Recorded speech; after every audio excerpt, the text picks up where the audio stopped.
King paid a visit to London's Islamic Cultural Centre.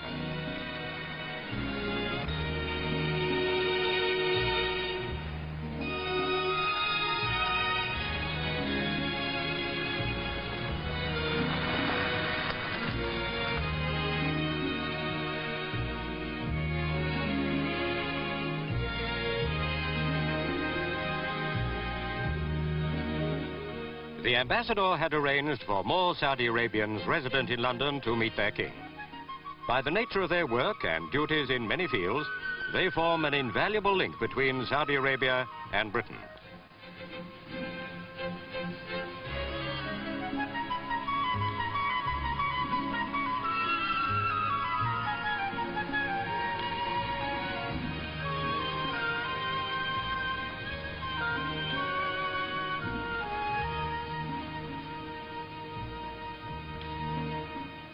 The Islamic Cultural Centre has its own mosque, to which King Faisal went to kneel in prayer.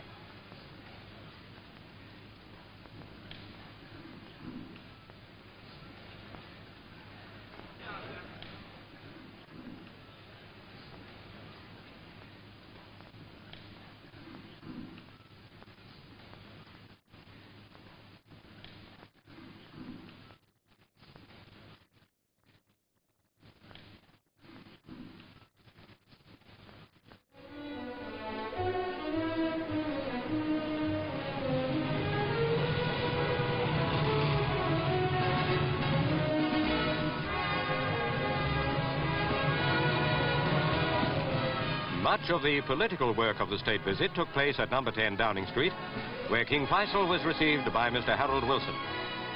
They talked of the essential part still to be played by Britain in the Middle East.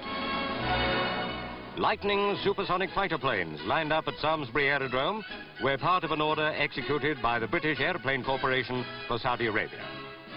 They were to have been inspected by King Faisal, but urgent political business in London prevented His Majesty being present.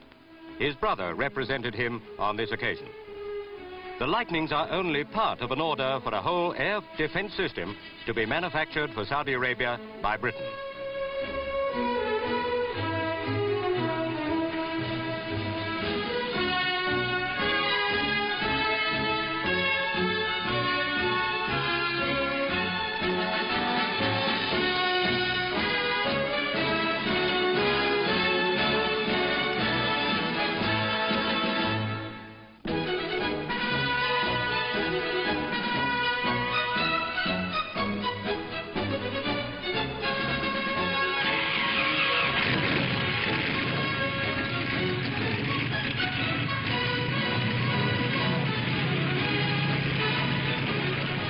Jet provosts were on view at Wharton Airfield. These planes are used for training. Hundreds of young men in Saudi Arabia will soon be initiated in the art of flying big jets by learning the rudiments in jet provosts.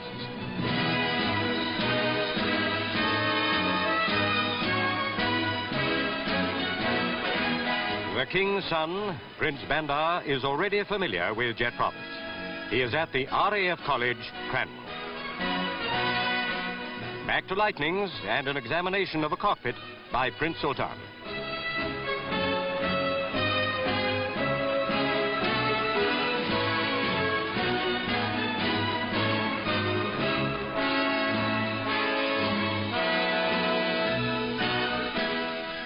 To end the visit, the royal party went to the dais to watch the Lightnings flying in formation.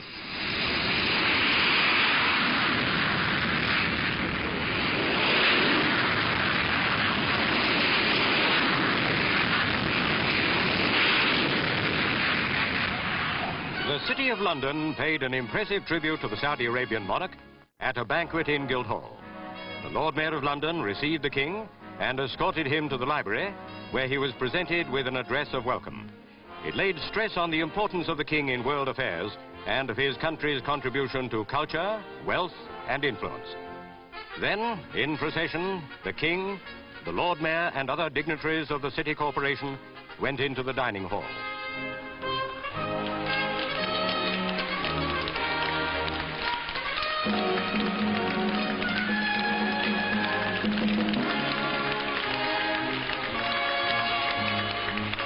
Here, for centuries past, the city has entertained monarchs and presidents from overseas.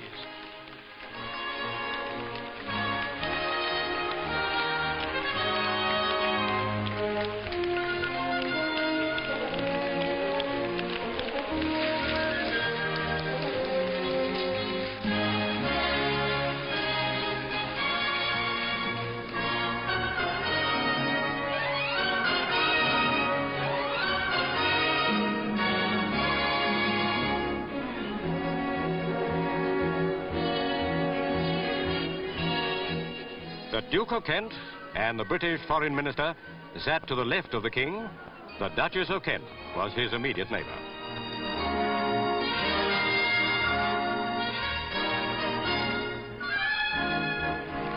The Lord Mayor presented the King with a book, The Living City, a pictorial guide to the London of today. And it is of the Britain of today that His Majesty will, everyone hopes, have the warmest memories of his state visit.